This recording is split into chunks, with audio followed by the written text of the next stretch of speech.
talking about gasoline prices.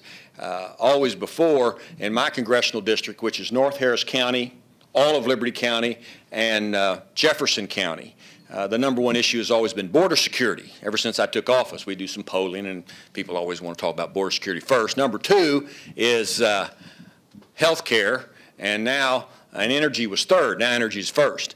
I'll just say this about border security, immigration, and health care. Congress isn't going to do anything about those this year. Not one thing. We'll wait till after. I don't make these decisions, but we understand that nothing's going to be done until we find out who the new president is. So I know that's a concern of some of y'all too, but we'll see what happens.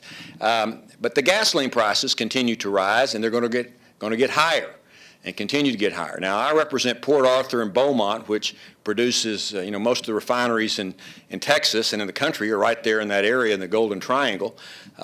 And it's a tremendous issue about gasoline prices. One thing that I just want to mention, part of the problem is the House of Representatives continues to punish, if I can use that phrase, punish the production of energy.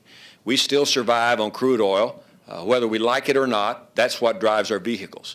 And making it difficult for more refineries to exist, raising taxes on oil companies, all that does is encourage the price to continue to rise.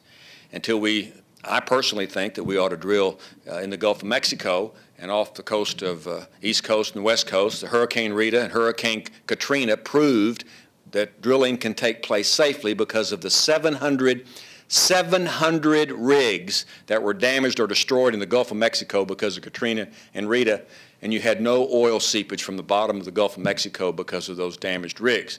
There are valves that are called Christmas trees that are made here in Houston, of course, that sit on the bottom of the ocean and shut down as soon as there's a problem. But be that as it may, we're the only major industrial power in the world that doesn't take care of ourselves by our own resources that we have. The next oil rig that is being built in the Gulf of Mexico is going to be 48 miles from Florida, and it's being built by the Chinese and the Cubans. They're building a whole set of oil rigs out there where there's an oil find, and so they'll be drilling where maybe Americans should be drilling.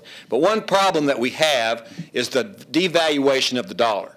As the dollar continues to go down, it costs more to buy crude on the open market, the world market, and because of that, gasoline prices will continue to rise. So it's a complicated problem, but from what I understand, gasoline prices are going to continue to rise for the other reasons that you know. The world market has a high demand, and production is not taking place in the United States as it should, in my opinion. But those are just a few issues. I could talk forever. I know better. I was told not to talk forever. I'll stop right there and see if we have some questions on almost, I have an opinion on everything, but any questions, something on your mind, concerns? Charles. Yeah, I'm concerned about the stealth technology.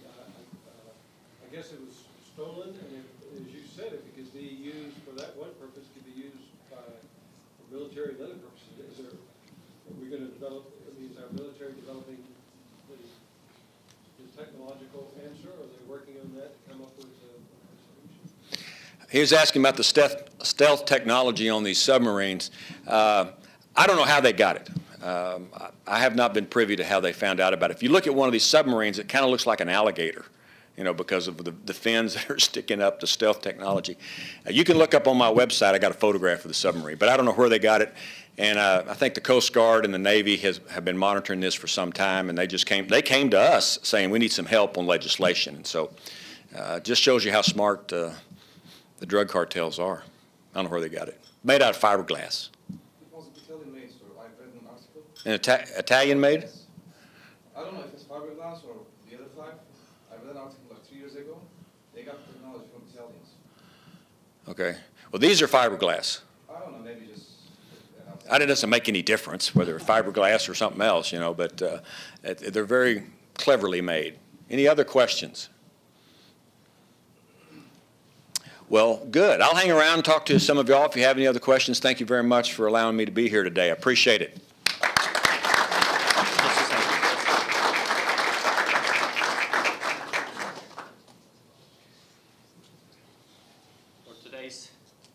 Memory, we have this piece for you, which is saying the Gülen Institute. Oh, great. Unique to the Gülen Institute Luncheon Forum. So thank you. We're on time.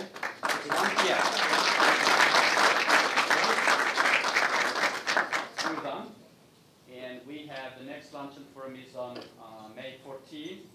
The speaker is among us, the Consul General of Germany, Honorable Wenzel, and will be at this venue. And thank you for your attendance. Without you, this would not be a luncheon forum. Thank you for coming again.